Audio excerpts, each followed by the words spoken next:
Le sommeil, un guide complet pour décupler ta productivité, on est parti. Déjà, tu peux être fier de toi parce que tu as décidé de cliquer sur un long guide où il n'y a pas de montage, au lieu de regarder des courtes vidéos clickbait qui te promettent que bah, tu vas avoir des meilleures notes directement au bout d'une semaine dès que tu fais une seule chose, qui sont en fait juste des mensonges, hein, qu'on se le dise, et qui sont faites pour que le créateur de contenu il ait des vues au lieu de vraiment toi t'aider à avoir des meilleures notes. Donc déjà, tu peux être fier de toi parce que tu fais déjà partie des 1% des élèves les plus motivés en prépa. C'est déjà plutôt pas mal. Ce qu'on va couvrir aujourd'hui, on va voir déjà pourquoi est-ce que c'est important d'améliorer ton sommeil. Pourquoi est-ce que même tu aurais envie d'améliorer ton sommeil. Ça peut paraître évident pour certains, ça l'est pas pour tout le monde en vrai. Et la preuve en est que la plupart des gens ne font aucun effort pour améliorer leur sommeil, même en prépa. Alors qu'en prépa, tout le monde te dit que oui, c'est important d'améliorer son sommeil et tout. Ensuite, je vais te montrer les erreurs que 86% des élèves font et ce que tu dois faire pour les éviter. Et ce que moi j'ai fait pour améliorer mon sommeil et comment toi tu peux t'en inspirer pour réussir à toi améliorer ton sommeil et à la fin réussir à avoir des meilleures notes parce qu'en vrai, améliorer son sommeil pour améliorer son sommeil, probablement que c'est pas quelque chose qui t'intéresse. Sûrement que si tu as cliqué sur cette vidéo, si tu regardes un petit peu cette chaîne, c'est que au fond de toi, tu as juste envie d'avoir des meilleures putains de notes et une meilleure putain d'école à la fin de ta prépa. Et donc que à la fin, tu as envie en fait, d'avoir un résultat concret. Et donc c'est pourquoi je vais te montrer comment en améliorant ton sommeil, tu peux avoir des meilleures notes. Et à la fin, on fera un petit récap, histoire d'être sûr que tu n'as rien oublié. Déjà, tu as ton petit bonus, comme d'habitude. Tu peux récupérer le PowerPoint dans la description. C'est complètement gratuit, t'as pas à mettre ton mail. Tu cliques juste sur le lien et tu l'obtiens directement. Et je te conseille de prendre des notes, même si tu as le PowerPoint, parce qu'en fait, le fait juste d'écrire, de prendre des notes sur ce que tu entends, ça va t'aider à mieux retenir ce que tu vas voir. Donc, en vrai de vrai, c'est plutôt cool parce que là, tu vas regarder peut-être une vidéo de 45 minutes, 50 minutes. T'as pas trop envie que ça sorte de ta tête directement après que tu l'as regardé. Donc, prends des notes, même si tu as le PowerPoint, et regarde la vidéo en plusieurs fois si t'as pas le temps. Même si c'est sûrement un peu moins efficace, si là tu vois que t'as que 25 minutes devant toi, bon bah, tu regardes peut-être une ou deux parties de la vidéo, il y a les chapitres dans les vidéos, tu le regardes en plusieurs fois, histoire de pouvoir vraiment être concentré à fond et de pouvoir juste tout regarder. Pourquoi est-ce que tu améliores ton sommeil? Parce que tu as envie d'avoir une meilleure concentration déjà.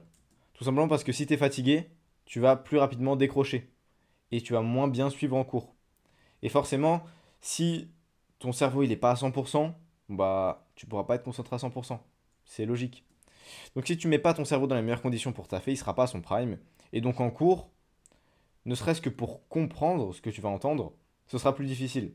Alors que si tu es bien reposé, en fait, tu vas entendre et ça va directement s'inscrire dans ton cerveau. Tu auras presque plus besoin de réviser du tout après ça. Une fois que tu vas voir et entendre ce que tu vas voir et entendre, tu vas tellement être... ton cerveau pardon, il va tellement être dans les meilleures conditions que, bah en fait, tu n'as même plus besoin de faire quoi que ce soit après ça. C'est juste, t'entends, ça s'inscrit directement dans ton cerveau. Et si tu es crevé tout le temps, par contre, tu vas prendre. Déjà, du coup, tu vas décrocher, tu vas être beaucoup moins concentré et tu auras besoin de retravailler ton cours derrière.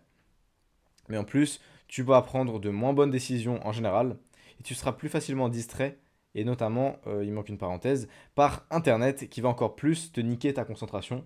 Parce que, par exemple, au lieu d'écouter en cours, mais en fait, si tu es fatigué, ton cerveau, il va prendre des décisions un petit peu plus orientées sur le court terme un peu moins maline en vrai. Et donc, tu vas plus facilement te dire que, bon, bah en vrai, de toute façon, là, vu que je suis pas bien concentré, en plus, bon, bah c'est pas très grave si j'ouvre Insta en plein milieu de mon cours de géopo. Alors qu'en vrai, toi et moi, là, on sait que c'est pas bon. On sait que ouvrir Insta pendant ton cours de géopo, c'est une technique de merde. Que ça va rien t'apporter, ça va juste encore plus, ça va encore plus être un problème en fait pour ta concentration. Et par contre, si t'es bien reposé, tu pourras accomplir une quantité de travail 3 fois plus vite que tout le monde, et je rigole pas.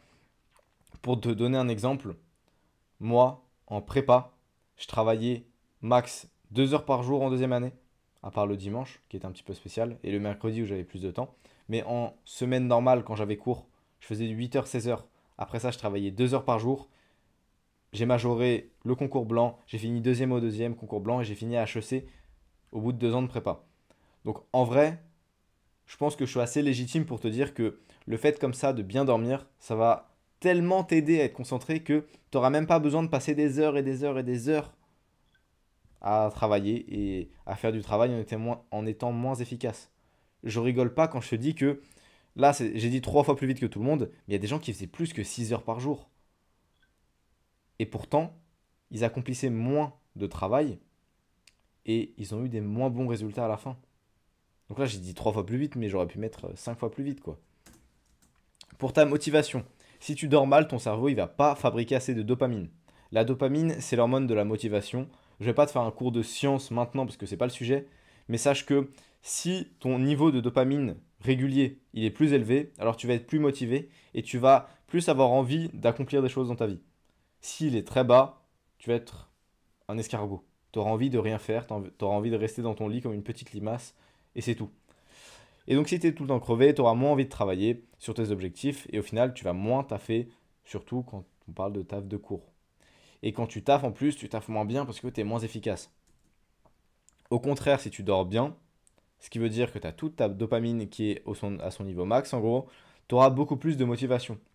Et donc, forcément, tu vas te retrouver à plus travailler, mieux travailler, et à exploser la version de toi-même qui aurait mal dormi. Pour ton bien-être, enfin, si tu es tout le temps crevé, tu vas te sentir moins bien et moins heureux au fur et à mesure de ta journée. Et donc, si tu te sens pas bien et pas heureux, tu vas essayer par tous les moyens d'être heureux, que ce soit par des moyens court terme ou long terme, pardon. Donc, tu vas peut-être te dire que oui, bon bah si je travaille, je serai heureux parce que j'aurai des bonnes notes. Bon, dans ce cas-là, c'est pas très dérangeant. Mais tu vas peut-être aussi te dire que bon bah là maintenant, si je regarde, je sais pas moi, Twitter pendant une demi-heure, bon bah je vais être heureux. Et donc, tu vas essayer tout pour être heureux, alors qu'en vrai de vrai, c'est pas vraiment ça que tu as envie de faire. Ce que tu as envie de faire, c'est d'avancer dans ta vie, de progresser. C'est d'aller plus loin. C'est pas juste d'être heureux par tous les moyens. Non, on s'en fout de ça. Donc en fait, pour ton bien-être, c'est mieux si tu es bien reposé. Donc au contraire, si tu es heureux et bien dans ta vie, tu n'as que ton travail à faire. Tu t'en fous d'être heureux, parce que tu es déjà heureux. Tu es déjà bien reposé. Tu as déjà toutes tes hormones qui sont maxées en fait. Et donc, tu as juste ton travail à faire, et tu vas fumer ce travail parce que tu vas juste être super productif. Et en bonus, j'ai fait un cours sur la santé mentale que tu peux retrouver sur ma chaîne YouTube qui est sorti à l'heure où va sortir cette vidéo, normalement 2 semaines avant, qui fait donc 1 heure. Je te conseille de prendre une pause et de ne pas enchaîner les 2 vidéos parce que bah, tu vas t'enchaîner presque 2 heures de vidéos éducatives et sûrement qu'à la fin, tu seras juste crevé et t'en auras marre. Donc je te conseille peut-être de revenir, je sais pas moi, la semaine prochaine ou même dans 2 semaines sur cette vidéo si ça t'intéresse un peu plus ces sujets de santé mentale, de bien-être, etc. On passe à la suite, les erreurs que 86% des élèves font. La première erreur, c'est de sacrifier son sommeil pour travailler. Pourquoi est-ce que en général tu fais ça? Déjà parce que tu penses que tu dois travailler plus, parce que on te met la pression et parce que tu as des clichés sur la prépa. Parce que avant de rentrer en prépa, pour toi la prépa c'était quoi? C'était bon bah tout le monde travaille de 18 h à 1 h du mat non-stop, petite pause d'une demi-heure pour manger et c'est tout. Et vu que tu as tellement intégré ces clichés comme ça, bah, en fait tu vas les reproduire et tu vas les vivre. Et en vrai, devine quoi? C'est pas la vie que tu as envie de vivre, de passer des heures et des heures à travailler. Parce que c'est super chiant. Parce que tu as autre chose à faire de ta vie. Et en plus, c'est parce que t'as pas le temps dans ta journée, donc tu vas travailler très tard le soir ou alors très tôt le matin. Il y a 2 écoles, aucune des deux n'est très bonne. Genre, c'est travailler jusqu'à 1 heure du mat ou c'est se lever à 3 heures pour travailler. Pas très utile. Mais en faisant ça, tu vas mal dormir. Donc le lendemain, tu vas pas être concentré. Et donc, tu vas pas tout capter. Logique, c'est ce qu'on a dit au début. Si ton cerveau il est pas à son prime, alors ta concentration elle sera pas au max. Et donc, tu vas pas tout comprendre. Et donc, le deuxième soir, bah, tu vas devoir rattraper ce que t'as pas compris. Et donc, devine quoi? Tu vas te coucher tard. Et encore plus tard que la veille. Et donc, ça va faire un cercle vicieux à l'infini où, au final, tu progresses pas parce que du coup, juste, tu perds ton temps. Genre, en termes d'efficacité, c'est 0/20. Et en plus, bah, tu vas devenir un zombie juste parce que tu vas dormir à la fin des 2 heures par nuit. C'est complètement con de faire ça. Donc, t'as pas trop envie d'être dans ce cercle vicieux. Donc, on veut que tu évites ce cercle vicieux parce que tu t'afferas pas bien et tu seras moins heureux. Et donc, c'est de la merde. Fais surtout pas ça, ok? La deuxième erreur, c'est être sur un écran jusqu'à tard. Ça peut se combiner avec la première, parce que tu peux te dire que tu travailles en étant sur un écran. Mais pourquoi tu fais ça déjà? C'est parce que tu subis de la pression toute la journée et tu veux penser à autre chose. Là, je vais me concentrer sur le fait d'être sur un écran, genre sur un réseau social, le fait de regarder des vidéos YouTube avant de te coucher, le fait de traîner sur des réseaux sociaux, le fait de faire à peu près n'importe quoi, des séries Netflix ou je sais pas quoi. Tu subis de la pression toute la journée, donc tu veux penser à autre chose avant de dormir. Vu que tu es en prépa, au début forcément tu subis. Genre tout le monde subit au début de la prépa. Sauf que toi du coup, au lieu de réfléchir long terme et de te dire bah, comment je fais pour arrêter de subir, bah, tu vas réfléchir court terme et tu vas te dire qu'est-ce que je fais là pour me sentir un peu mieux maintenant. Et donc tu vas te dire bon bah je vais regarder ma série préférée sur Netflix. Et donc tu as envie de penser à autre chose avant de te coucher, parce que c'est quand même très désagréable d'être juste dans ton lit et de psychoter et de réfléchir à ce que tel prof a dit, tel prof a dit. C'est super chiant. On est d'accord. Et tu fais ça aussi parce que t'as pas trop le temps de traîner sur ton tel en journée. Et donc tu vas le faire le soir. C'est classique aussi. C'est juste que quand tu es en prépa, tu sais, tu as des cours jusqu'à 18 h. De 18 à 19, tu vas te dire, ah, je travaille, je travaille, je travaille. Tu vas un peu essayer de travailler. Et donc après manger, bah tu es là, tu te dis, bon, bah, je suis même pas allé sur Insta de la journée. Allez, je peux m'accorder un quart d'heure. Sauf qu'en fait, derrière Insta, bah, tu as plein de scientifiques qui captent exactement ce qui se passe dans ton cerveau, qui font tout pour que tu passes le plus de temps sur Insta. Et donc en fait, ils te baisent. Ils font que de... Enfin, ton cerveau fait que de se dire, bon bah, plus qu'un quart d'heure, plus qu'un quart d'heure. Et au final, tu passes des 3 h 30 sur Insta. Et j'ai dit Insta, mais c'est Twitter, c'est YouTube, c'est partout pareil, quoi. Et c'est aussi parce que t'es crevé le soir, ce qui en soi est plutôt une bonne chose. Enfin, t'as plutôt envie d'être fatigué en fait le soir. Logique, tu vas dormir. C'est pas plus mal. Ça veut dire en fait que t'as été productif dans ta journée si t'es crevé le soir. Mais le truc, c'est que quand t'es crevé, ton cerveau il est un petit peu diminué si tu veux, et donc tu vas beaucoup moins résister à ces tentations. Tu vas beaucoup, enfin ton cerveau tu sais il est un peu biaisé, il est fatigué, il va se dire bon allez c'est pas très grave si je vais si je vais regarder des shorts là sur YouTube. Mais en faisant ça, tu vas de plus en plus détériorer ta santé mentale, donc tu vas être moins heureux, donc tu subiras plus de pression. Parce qu'en soi la pression, même si tout le monde a l'impression qu'elle vient de l'extérieur, elle est surtout dans ta tête la pression. Donc forcément si tu vas pas bien, tu vas subir encore plus de pression. Tu vas ressentir encore plus de pression subie. En plus, tu vas renforcer ton addiction aux réseaux sociaux, YouTube, peu importe, série Netflix, n'importe lequel. Et en plus, tu niques ton sommeil du soir parce que ton cerveau, du coup, il va être très stimulé avant de dormir. En plus, il y a la lumière bleue. Je sais pas si tu captes un petit peu, je sais pas si tu connais ce que c'est la lumière bleue, mais en gros, t'as pas envie d'être sur un écran avant de te coucher parce que la lumière bleue, elle fait croire à tes yeux que c'est la journée et donc c'est pas ouf.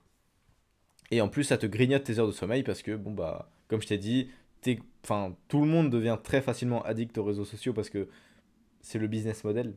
C'est l'objectif, c'est littéralement de te rendre addict. Et donc, tu as l'impression de passer un quart d'heure, mais en fait, tu vas passer 3 heures sur Insta à scroller sur des réels. Et donc, au final, tu vas pas dormir pendant ces 3 heures. Erreur numéro 3, prendre du café plutôt que de dormir. Et ça, c'est fréquent, beaucoup plus fréquent que ce que tu peux croire en prépa. Tu te dis que tu n'as pas besoin d'autant dormir, tu as peut-être besoin que de 6 heures parce que de toute façon, tu vas prendre du café le matin et ça va booster ta concentration, ce qui est vrai. Enfin, factuellement, le café, c'est ce que ça fait. Ça va réduire ta fatigue. Et donc, tu te dis, bon, bah, j'ai pas besoin de dormir 8 heures, quoi. Pourquoi dormir 8 heures alors que je peux dormir 6 heures, me faire un, comment ça s'appelle? Un thermos complet de café et après, je suis parti pour la journée. Mais en fait, tu vas pas rattraper les heures de sommeil avec le café. Tu ne fais que repousser la fatigue à un peu plus tard. Et donc le café, c'est une solution court terme, quand en fait le problème c'est un problème de long terme. Parce que si tu as besoin de café au début, c'est juste parce que tu es fatigué. C'est juste parce que t'as pas bien dormi. Et donc, c'est comme si tu essayais de, de soigner, on va dire, un cancer en mettant des petites injections de dopamine. Bah, ça marche pas comme ça. Pour un cancer, faut un traitement de fond. Faut quelque chose sur le long terme. C'est pas en lui donnant des petits médicaments, des petits trucs, je sais pas, des doliprane quoi. Tu soignes pas un cancer avec des doliprane. Non, tu dois faire un traitement de fond. Bah là, c'est la même chose. Tu dois faire ton traitement de fond sur ton sommeil. En plus, tu vas développer dans la plupart des cas une addiction au café et tu te retrouves nul dès que tu n'en as pas sous la main. Et tu dois toujours en plus augmenter la dose parce que bah, vu que tu deviens addict au café, En fait, la même quantité de café te procure plus autant d'effets que ce qu'elle te procurait au début. Et donc, alors qu'au début, tu avais peut-être besoin que d'un verre de café pour commencer ta journée, à la fin, tu te retrouves à avoir 2 thermos parce que juste, t'en as besoin, quoi. Et si t'en as pas, t'es mauvais. Et ce qui est terrible, c'est que tout le monde se dit que le café, bon, bah, c'est pas une addiction parce que tout le monde fait ça et tout. Mais en vrai, si.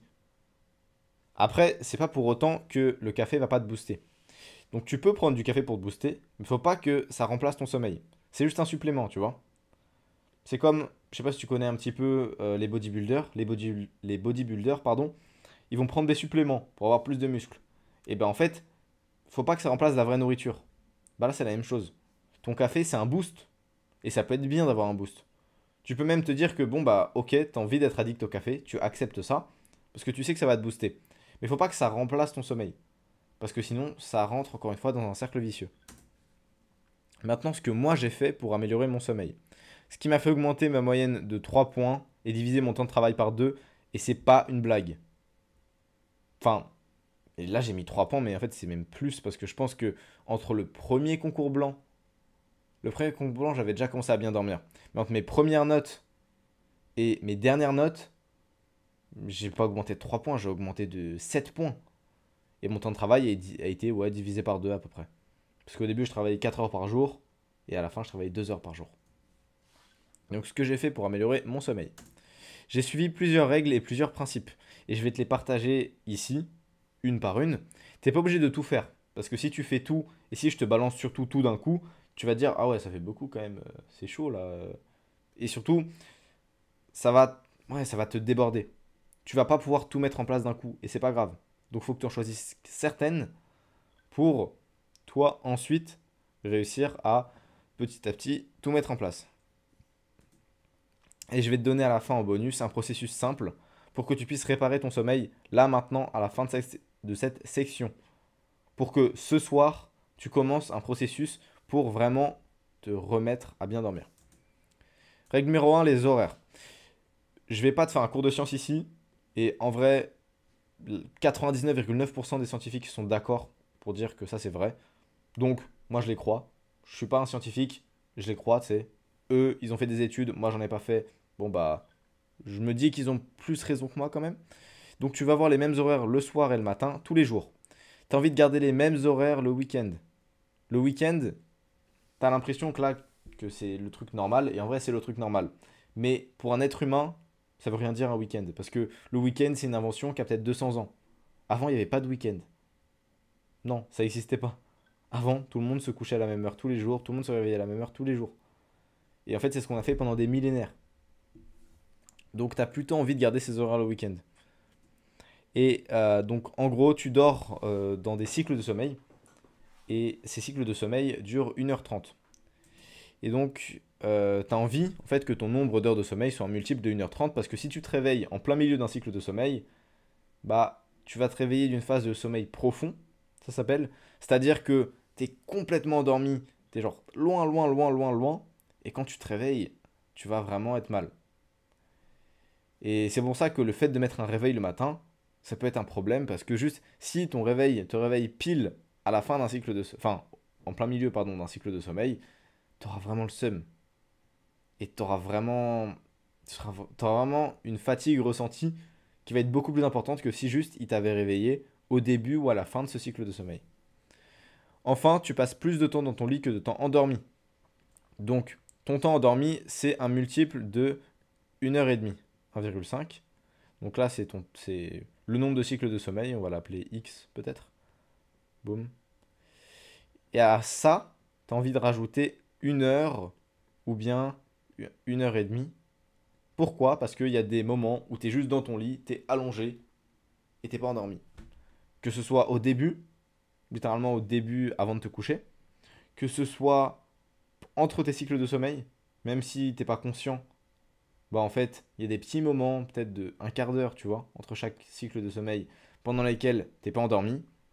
Bon bah un quart d'heure plus un quart d'heure plus un quart d'heure plus un quart d'heure, ça s'accumule. Tu passes au moins 1 heure, voire 1h30 dans ton lit de plus que le temps endormi. Avant de dormir, ça c'est les choses avant de dormir. Donc règle numéro 2, avant de dormir, t'as pas envie d'être sur un écran. T'as pas envie de consommer surtout du contenu sur un écran. Moi, ce que je me suis rendu compte, c'est que, bah, par exemple, quand je crée des vidéos YouTube, c'est-à-dire que quand je suis en train de créer, par exemple, le PowerPoint que tu vois là, si je le fais avant de me coucher, que je mets un filtre de lumière bleue, bah en fait, ça m'empêche pas de dormir. Par contre, si je regarde des shorts sur YouTube, si je regarde des réels sur Instagram, ça va me niquer mon sommeil. Et là, encore une fois, la plupart des scientifiques sont d'accord avec ça. Moi, je te parle surtout de mon expérience.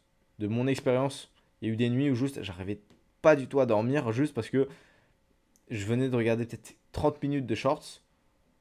Là, mon cerveau, juste, il voulait pas dormir, il voulait regarder des shorts. Il faut qu'il y ait rien qui puisse te troubler émotionnellement. C'est pour ça que la consommation, c'est plus dangereux que le fait juste de créer. Parce qu'en fait, quand tu crées quelque chose, t'as pas vraiment d'émotion. À moins que, par exemple, je sais pas moi, ton PowerPoint là, que t'as passé 1 heure à le faire, bon bah il vient de disparaître. Ça va te troubler émotionnellement. Ça fait chier.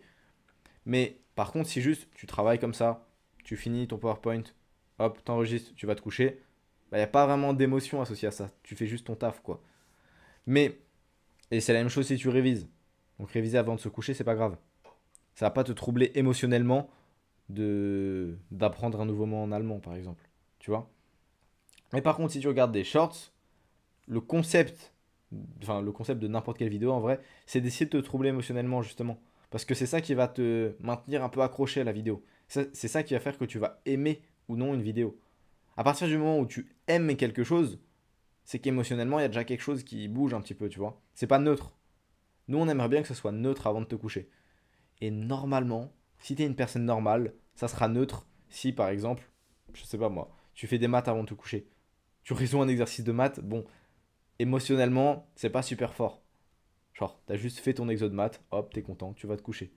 Mais il n'y a pas une émotion très forte associée à ça. Sauf si t'es un gros geek des maths, et dans ce cas-là, fais pas de maths. Fais de la littérature, fais autre chose. Prends 5 minutes pour te demander comment tu te sens et évacuer les émotions qui vont t'empêcher de dormir. Ça, c'est un truc que j'ai pas fait en prépa, que j'ai découvert récemment. Donc une fois que j'étais déjà rentré à HEC et que bon bah j'étais plus en prépa quoi. Mais je me suis rendu compte en fait en le faisant, parce que j'ai juste regardé une vidéo, faudrait que je te retrouve le lien, mais c'est en gros une scientifique du sommeil qui a travaillé avec des mecs en NFL, si je dis pas de conneries, donc en hockey. Je sais plus si c'est hockey ou football américain. Elle a travaillé avec des gens de la NBA aussi, en basket, avec des athlètes en fait, pour essayer d'améliorer leur sommeil. Et elle donnait ce conseil-là de prendre 5 minutes avant pour soit t'étirer, soit juste être assis et te demander qu'est-ce qu'il y a dans ta tête actuellement. Quelles sont les émotions qui sont fortes dans ta tête et qui peuvent potentiellement t'empêcher de dormir. Et le fait comme ça d'y penser, tu peux les écrire aussi si tu veux, ça va te permettre de les évacuer et de penser à autre chose. Et d'être juste serein et calme quand tu dors.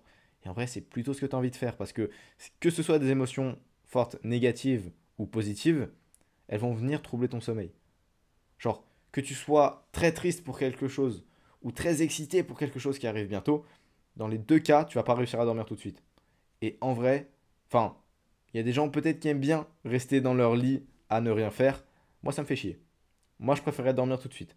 Et j'imagine que t'es pareil. Donc, ça peut valoir le coup de prendre ces 5 minutes, au moins tester. Ça va pas marcher pour toi. Mais ce que tu peux faire, c'est là de te dire que bon, bah, pour les 2 prochaines semaines, tu fais ça pendant 5 minutes. Avant de te coucher, tu te poses cette question. Qu'est-ce que je ressens? Même si ça paraît un peu bullshit dit comme ça. Tu tentes pendant 2 semaines, tu vois ce que ça donne. Si ça marche pas, bon, bah, tu passes à autre chose. Ce qui m'a beaucoup aidé aussi, c'est de lire une histoire avant de dormir ou de faire une activité apaisante. Donc, à un moment, je faisais des étirements avant de me coucher. Parce que j'avais juste vu que pour la muscu, bah, c'était une bonne chose de t'étirer. Et j'ai mis lire une histoire précisément. Parce que j'ai essayé de lire des livres, tu vois, un peu de développement personnel ou alors de philosophie avant de me coucher. Je me suis rendu compte que bah, ça demandait trop de concentration et que juste je galérais à retenir quoi que ce soit de ces livres-là. Par contre, quand il s'agissait de lire une histoire, donc j'ai beaucoup fait ça pour préparer mes oraux à HEC de CSH, donc de culture générale, parce que juste j'avais aucune culture générale en termes de livres. Et donc j'ai lu pas mal de livres de littérature, même beaucoup en fait. Et à chaque fois, je faisais ça avant de me coucher. Et en gros, ce que je faisais, c'est que j'avais vu que j'avais pas envie de prendre de notes parce que j'avais pas envie de ramener un stylo et un cahier et tout. Dès qu'il y avait quelque chose qui m'intéressait dans le livre, je cornais un petit peu la page. Et plus tard, j'allais revenir et me demander, ah bah tiens, qu'est-ce qui m'avait marqué à ce moment-là? Qu'est-ce qui avait fait que j'avais voulu corner la page? Et donc, au final, ça me permettait de ficher ces livres, mais surtout, ça me permettait de très bien dormir parce que ça faisait presque comme si j'étais un enfant, quoi. C'est comme quand t'étais enfant et que ton père ou ta mère, il venait te raconter une histoire. C'est la même chose. Donc en fait, on n'a pas tant que ça évolué depuis qu'on est enfant. Et je te promets que si tu lis une histoire avant de te coucher, tu vas carrément mieux dormir. Règle numéro 3 sur l'environnement. Donc tu vois qu'à chaque fois je mets règle au singulier, mais en fait c'est plutôt un ensemble de règles. Bon, j'ai la flemme d'écrire ensemble, parce que je sais pas écrire. Ensemble de règles, c'est vraiment dégueulasse. Essaye de refroidir ta chambre. Ouvre ta fenêtre pendant une vingtaine de minutes. En gros, si t'es pas dans ta chambre, si par exemple tu prends ta douche. Moi par exemple dans ma chambre à HEC, ma douche elle est dans une... Genre il y a une porte qui sépare les deux. En fait c'est normal. En me disant ça je me rends compte que c'est complètement normal et c'est pas du tout spécifique à moi, mais en fait c'est sûrement la même chose pour toi. Bon bah pendant que tu prends ta douche, que tu te laves les dents, etc. Ouvre ta fenêtre. Ouvre ta fenêtre si t'as une fenêtre dans ta chambre. En ouvrant la fenêtre, ça va permettre à la température de redescendre. Et c'est mieux pour ton sommeil si ta chambre est assez froide. Donc l'idéal, c'est d'avoir 16 à 18 degrés. En vrai, moi, j'ai aucun moyen de calculer et même de réguler ça. Genre, je pourrais m'acheter un thermomètre, mais j'ai pas une grosse machine de clim ou un truc comme ça. Si tu as les moyens et si tu as envie d'investir là-dedans, je pense que ça peut valoir le coup d'avoir une machine de clim qui te dit exactement à quelle température est ta chambre. Comme ça, tu peux t'assurer que tu es vraiment dans cet espace entre 16 et 18 degrés. Mais par contre, si tu peux pas, sache que tu peux quand même bien dormir sans avoir cette machine. Ce qui moi m'a aidé aussi, c'est de prendre des douches chaudes avant de me coucher. Là-dessus, tout le monde n'est pas d'accord. Il y a des scientifiques qui sont pour, il y a des scientifiques qui sont contre. Moi, je te parle de mon expérience. Je trouve que ça m'a plutôt aidé parce que le fait de prendre une douche chaude, bah, ça me ralentit un petit peu, ça me donne un peu envie de dormir. Et il y en a qui sont pour, il y en a qui sont contre. Fais des tests, vois ce que ça donne pour toi en vrai. C'est le meilleur conseil que je peux te donner parce que moi ça a marché, certains autres ça n'a pas marché, je sais pas, à voir. Range ta chambre dans la journée. Essaye d'être dans un environnement rangé. Que ce soit pas le bazar autour de toi parce que sinon juste ça tu vois ça va un petit peu te stresser. Je sais pas si... Imagine que ton cerveau c'est toujours un peu ton cerveau d'homme de Cro-Magnon. Si dans ta cave d'homme de Cro-Magnon c'est le bordel, bah en vrai l'homme de Cro-Magnon il dort pas très bien. Bah en fait c'est un peu la même chose là. Ton cerveau il a pas tant que ça évolué depuis, même s'il a évolué, heureusement qu'il a évolué. En vrai, ça te stresse quand même un petit peu d'avoir plein de bordel partout. Et même si tu as l'habitude d'avoir du bordel partout, bon bah c'est une bonne raison pour apprendre à ranger sa chambre. Donc range ta chambre dans la journée et histoire de ne pas avoir à faire ça juste avant de te coucher. Essaye d'être seul dans la dernière demi-heure de ta journée au moins.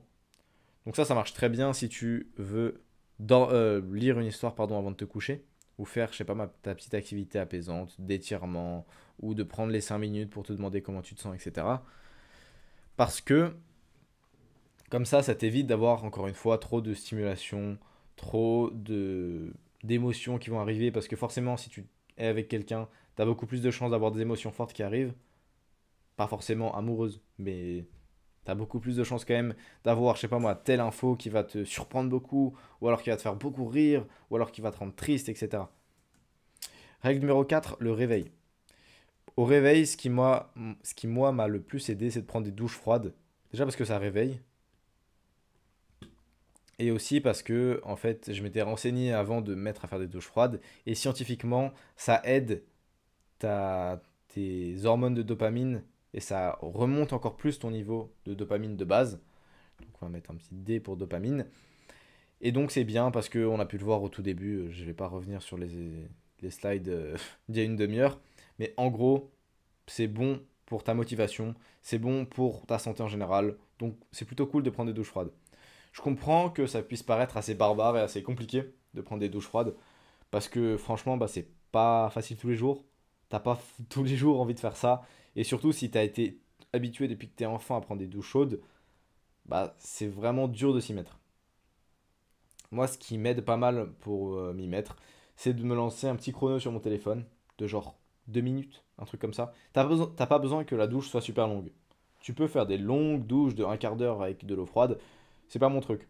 Moi, franchement, pendant les douches froides, au début, j'ai toujours pas envie de le faire. Une fois que t'es dedans, en général, tu vas te rendre compte que, ah ouais, en fait, bon, bah, c'est pas si grave, et une fois que t'es dedans, ça fait du bien, quoi. Mais, forcément, avant ça, t'as pas trop envie de t'y mettre. Et donc, moi, ce que je fais, c'est que je me mets un chrono. Je me mets un chrono peut-être de 2 ou 3 minutes à chaque fois. Et en me disant que une fois que le chrono sonne, je peux sortir. Mais donc, il faut que je me sois mouillé, lavé, rincé avant que le chrono sonne. Donc, il faut que je me dépêche. Donc, ça fait qu'au final, bah, je dois être sous l'eau froide peut-être pendant, je sais pas moi, 1 minute max. Mais en fait, ça suffit 1 minute pour que les hormones s'activent, etc. et pour bien te réveiller. Donc, c'est très cool. Je te conseille de prendre des douches froides. Essaye d'être le plus vite possible dehors. Ça, en vrai, si t'es en prépa, c'est assez dur. Moi, j'ai pas pu le faire en prépa.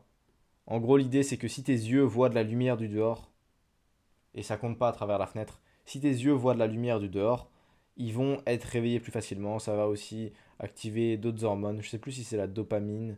Je sais plus laquelle c'est en vrai. Je te mettrai des podcasts en description si ça t'intéresse, de te renseigner vraiment à fond dessus. Même si en vrai, bon, bah, ça prend beaucoup de temps. Donc essaye d'être le plus vite possible dehors. Ce que tu peux juste te dire, c'est que même avant de prendre ta douche froide, tu t'habilles vite fait, tu vas marcher un quart d'heure dehors, si tu as le temps, et après tu reviens. Ce que j'ai fait moi à un moment, c'est que je faisais de la corde à sauter dehors, parce que juste je voulais améliorer mon cardio. Et donc ce que je faisais, c'est que le premier truc que je faisais quand je me réveillais, c'était que je sortais, je descendais de l'immeuble dans lequel j'étais, j'allais faire de la corde à sauter en bas, et après je remontais. Et pour le coup, ça réveille très bien, et ça a les mêmes effets que les douches froides, mais en encore mieux de mon expérience.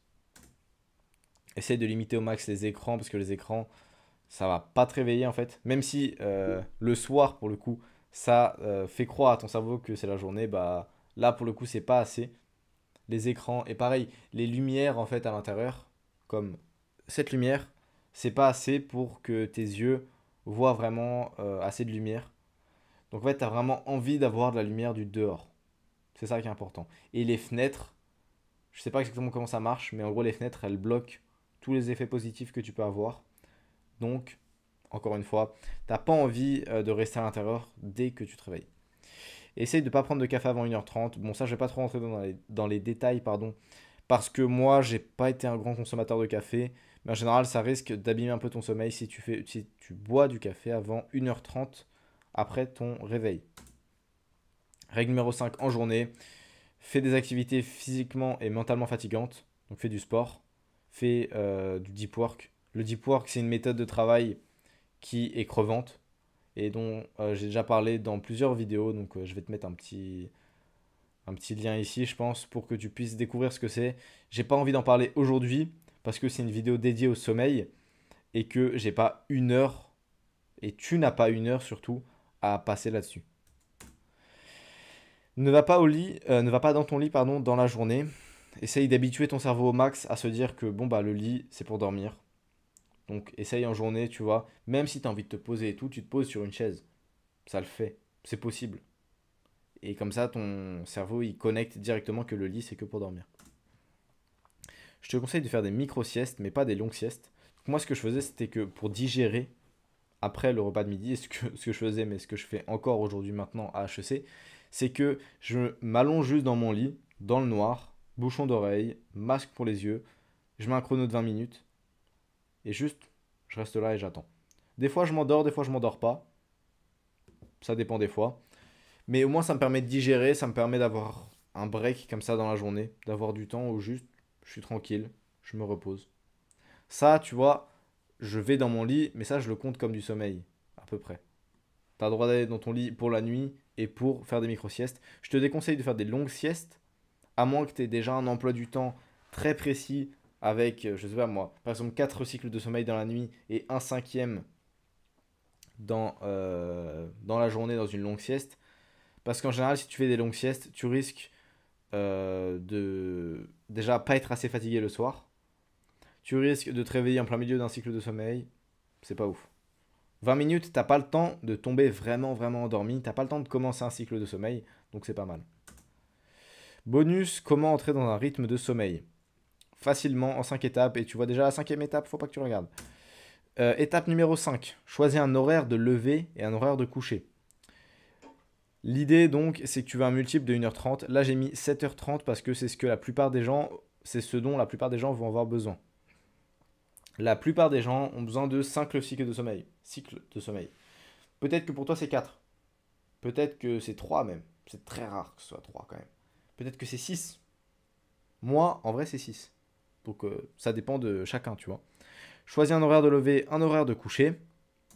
Et tu rajoutes 1 heure à ton nombre d'heures de sommeil, ou 1h30, histoire que juste tu sois reposé, très bien reposé, et au prime quand tu arrives dans ta journée.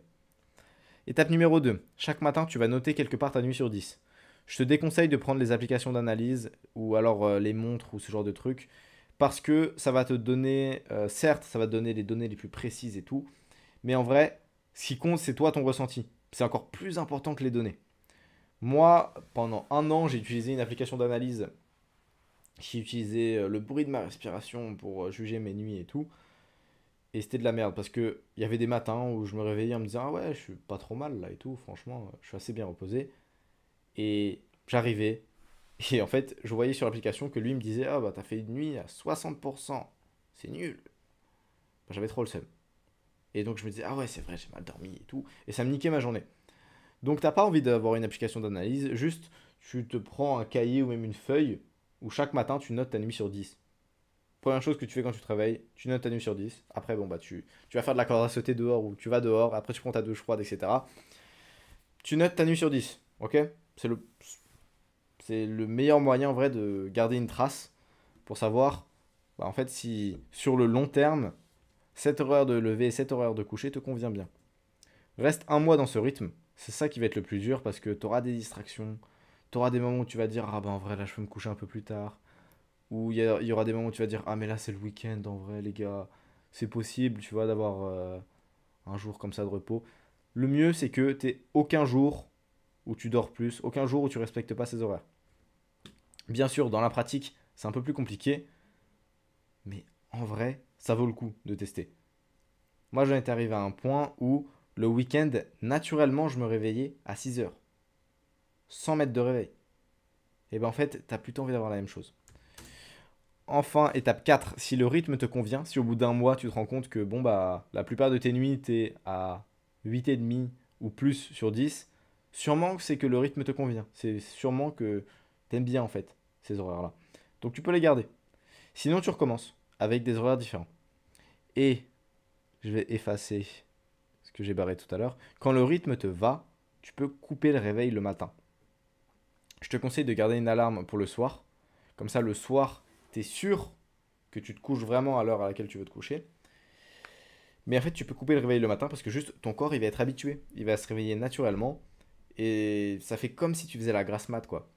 Et c'est ce qui a fait que moi, en prépa, je me réveillais tous les jours entre 6 heures et 7 heures naturellement.